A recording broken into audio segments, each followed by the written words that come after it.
चमत्कारी उपाय जो आपको इस महा संकट से बाहर निकाल सकते हैं। इन सारे विषय पर हम चर्चा करेंगे, लेकिन पहले जान लेते हैं कि अमावस्या तिथि का शास्त्रों में क्या महत्व है। इस विषय पर आपको जानकारी देने के लिए हमारे साथ स्टूडियो में मौजूद हैं आचार्य राजीव शुक्ला जी। भारत समाचार के सभी विज्ञ दर्शकों का आचार्य राजीव शुक्ला का नीलांजनम समाभासम रवि पुत्रम यमाग्रजम छायामार्तन संभूतम तम नमामि शनिश्चरम भ्राम भ्रीम भ्राम सह रावे नमः। इस प्रकार से ऐसे ग्रह जो शैडो दे देते हैं, जब भी शैडो आती है तो या तो वो अमावस्या का प्रभाव होता है या ग्रहण का प्रभाव होता है। अमावस्या का प्रभाव जीवन में इस प्रकार का होता है कि आपको कभी कभी ये शब्द भयभीत कर देता है, लेकिन अच्छी बात यह है कि इससे घबराने की बिल्कुल ज़रूरत नहीं होती है। कुछ प्रभाव ज़रूर देखे गए हैं कि जो भी जिनके मन यानी चंद्रमा कमज़ोर होते हैं वो इन सब चीज़ों से थोड़ा बहुत घबरा सकते हैं। जब चंद्रमा की स्थिति को मजबूत करने का भी यही समय होता है। और अमावस्या ये आप मान के चले कि एक पूरे महीने में महत्व इसका ऐसा है कि एक बार तो अमावस्या आती ही है, हर महीने में एक बार अमावस्या तिथि आती है, फिर पूर्णिमा, फिर पुनः दूसरे महीने अमावस्या शुरुआत में आ सकती है। थोड़ा सा डर का माहौल हो जाता है, लेकिन बिल्कुल भी भयभीत होने की ज़रूरत नहीं है। क्यों? क्योंकि इस दिन चंद्र का प्रभाव, धर्म ग्रंथों में चंद्रमा को 16 कला का चंद्रमा कहा गया है। चंद्रमा में चूँकि 16 कलाएँ होती हैं, तो अमावस्या के दिन अगर पितृदेव की आप प्रार्थना पूजा करते हैं, इसके स्वामी ही पितृ हैं, जो लोग अपने पितरों को भूल जाते हैं, उनके साथ अच्छा नहीं होता है, तो ये दिन पितरों को याद करने का होता है। सूर्य और चंद्र के मिलन का काल होता है। ये क्यों? जब सूर्य और चंद्र साथ में होते हैं तो अमावस्या, और ऐसे ही जब सूर्य और चंद्र समसप्तक होते हैं यानी एक स्थान से 7वें स्थान पे, तो पूर्णिमा होती है। सूर्य चंद्र साथ में होने से अमावस्या का कुछ प्रभाव होता है, अगर विशेष अच्छा नहीं है तो भाग्य साथ कम देता है। दक्षिणायन और कृष्ण पक्ष में दैत्यात्माएं ज़्यादा सक्रिय होती हैं, तो दक्षिणायन की, जैसे मकर राशि में सूर्य के बाद उत्तरायण लग जाता है 10, 11, 12, 1, 2, 3 मिथुन तक, फिर कर्क से लेकर धनु तक के भी आप ये मान के चलते हैं दक्षिणायन लगता है। अमावस्या की रात्रि में कई लोग कंसंट्रेशन, मेंटल कंसंट्रेशन इसलिए करते हैं क्योंकि बहुत सारी आसुरी शक्तियाँ यानी नेगेटिविटी होती है, जिसको हम अगर उसको इजी भाषा में समझाएं तो इस नेगेटिविटी को दूर करने के लिए क्या करना पड़ेगा? मन को कड़ा करना पड़ेगा। जैसे बहुत सारी आप बैड न्यूज़ सुन रहे हैं, विशेष रूप से खराब काल में, खराब समय में, तो क्या होता है उसमें सलाह ये दी जाती है कि आप जब नेगेटिव काल चल रहा हो तो बैड न्यूज़ या जो भी आपके बुरे समाचार जो भी आपको सुनाई दे रहे हैं उनको कम से कम आप अवॉइड करें। कोरोना वायरस का साया दिनों दिन गहराता जा रहा है। इस संकट काल में हम सभी लोग बहुत परेशान हैं। ऐसे में अमावस्या पर हम सभी लोगों को क्या करना चाहिए जो इस कोरोना काल में, इस महासंकट के समय में हमें इससे बचा सके। ये अमावस्या आपके जीवन से हर कष्ट, हर दुख और हर संकट को हर सकती है। इसके लिए आपको कोरोना काल में घर बैठे कौन कौन से उपाय करने चाहिए, आइए इस बारे में जानते हैं गुरु जी से। बैसाख मास पे ये उपाय कर सकते हैं आज, क्योंकि बैसाख मास की अमावस्या तिथि है। ये कहा जाता है कि इसी मास में त्रेता युग का प्रादुर्भाव हुआ था। त्रेता युग का अंत भी कह सकते हैं। पानी में गंगा जल डालकर स्नान करना, ये बहुत छोटी बात है लेकिन बहुत ही काम की बात है। गंगा जल डाल के, गंगा जल नॉन बैक्टीरियल होता है। काला तिल अगर डाल के स्नान करते हैं तो समझाया ये जाता है कि आपके पाप कटेंगे, लेकिन इसके पीछे मंशा ये होती है कि आप निरोगी होंगे। बैक्टीरियल और वायरल, यहाँ तक भी देखा गया प्रॉपर्टीज़ होती हैं एंटी बैक्टीरियल और एंटी वायरल की, और धन की कमी और दरिद्रता भी आपकी दूर होती है। पितरों के नाम से किसी भूखे व्यक्ति को भोजन जरूर कराएं तो बहुत ही अच्छा रहेगा। ये तो आप समझ लीजिए महा उपाय है।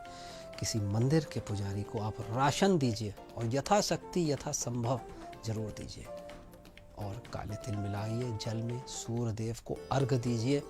अमावस्या में तिथि में दीप दान करने से पितरों की कृपा प्राप्त होती। दीप दान ये बहुत ही अच्छी चीज़ होती है। जिस समय ऑक्सीजन का उत्सर्जन मिनिमम होता है उस समय भी आप ये करते हैं। शिवालय में जाकर घी का दीपक जलाने से सारे पाप दूर होते हैं। लेकिन पीपल के पेड़ के नीचे और महत्व ज़्यादा रहता है। पीपल का पेड़ ना हो तो तुलसी के नीचे घी का दीपक जलाएं।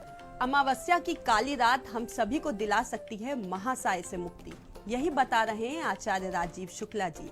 ऐसे में आप गुरु जी से जानते हैं कि अमावस्या तिथि पर हम सभी को भूलकर कौन से कार्य बिल्कुल भी नहीं करने चाहिए। एंटीबैक्टीरियल प्रॉपर्टीज आ जाती हैं जिससे निरोगी हो सकता है व्यक्ति। विशेष रूप से आजकल के इन सब बीमारियों के दौर, इसके कालखंड में तो ये सब चीज़ें, पहले लगता था कि ये सब चीज़ें हम क्यों कर रहे हैं, ये क्या बोल रहे हैं, इसके पीछे क्या मतलब है। लेकिन दूसरे के घर का भोजन ना करना, इसके पीछे भी राज समझिए कि पुण्य कम होते हैं। ये पाप पुण्य की गणित क्यों समझाई जाती है, वो इसलिए कम से कम इसी वजह से व्यक्ति स्वस्थ रहे। आज जो हम लोग बहुत सारी चीज़ें सैनिटाइजेशन इत्यादि की बात करते हैं, तो ये ही इसके पीछे साइंटिफिक तत्व है। ब्रह्मचर्य का पालन। ब्रह्मचर्य का पालन मतलब रजतम यानी तमस से आप दूर रहिए। तमस मतलब नेगेटिव एलिमेंट। नेगेटिव एलिमेंट मतलब जो अनिष्ट देने वाली शक्तियां हैं, जो आपके अंदर नेगेटिविटी लेके आती हैं। जैसे खान पान में नेगेटिविटी, अनिष्ट भोजन, अरिष्ट टाइप का भोजन आपने कर लिया, निरामिष भोजन कर लिया। ये तो गुरु जी ने बताया कि आज हमें किन चीजों से बचना है, लेकिन जो लोग अमावस्या तिथि पर जन्मे हैं उनका नेचर, फ्यूचर और करियर कैसा रहेगा, या फिर इन पर कोई अशुभ प्रभाव की संभावना है, तो इनको क्या उपाय करने चाहिए जिससे इन्हें लाभ मिल सके, ये भी जानते हैं।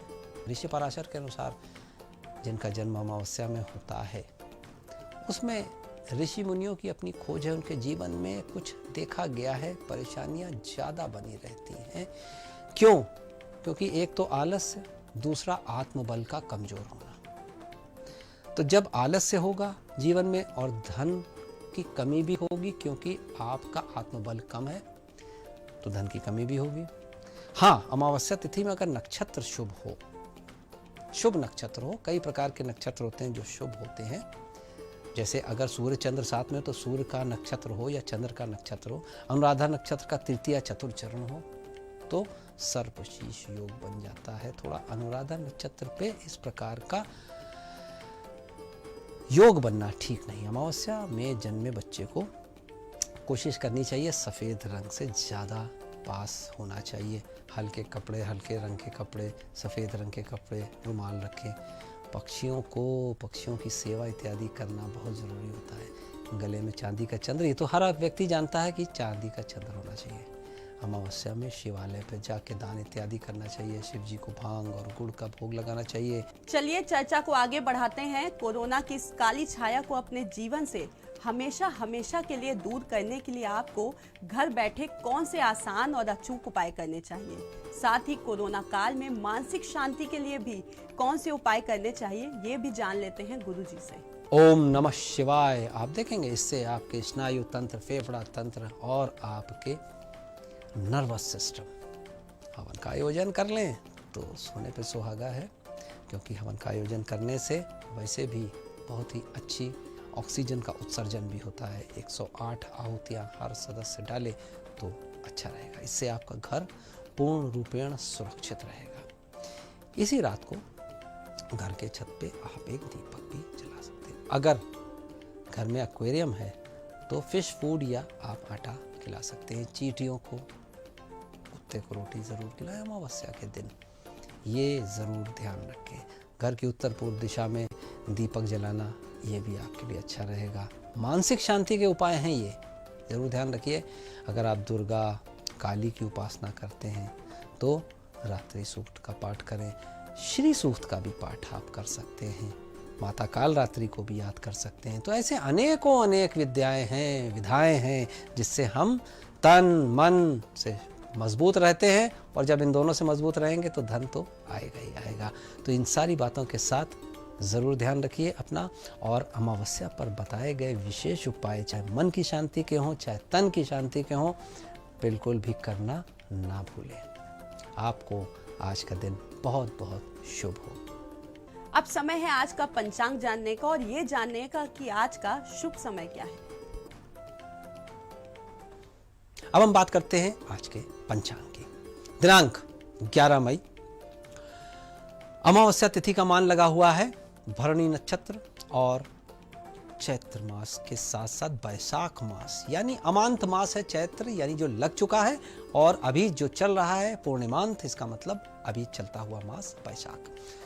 कृष्ण पक्ष राहु काल 3:39 से 5:21 तक और शुभ समय अभिजीत नक्षत्र अभिजीत काल 11:50 से 12:44 तक स्थिर प्रतिदिन शुभ है।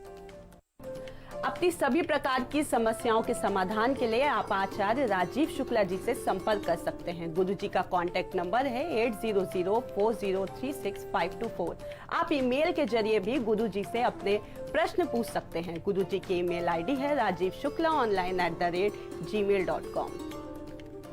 आज के इस खास कार्यक्रम में बस इतना ही। हम फिर हाजिर होंगे कुछ और नई जानकारी के साथ। तब तक देश और दुनिया की तमाम बड़ी खबरों के लिए देखते रहिए भारत समाचार।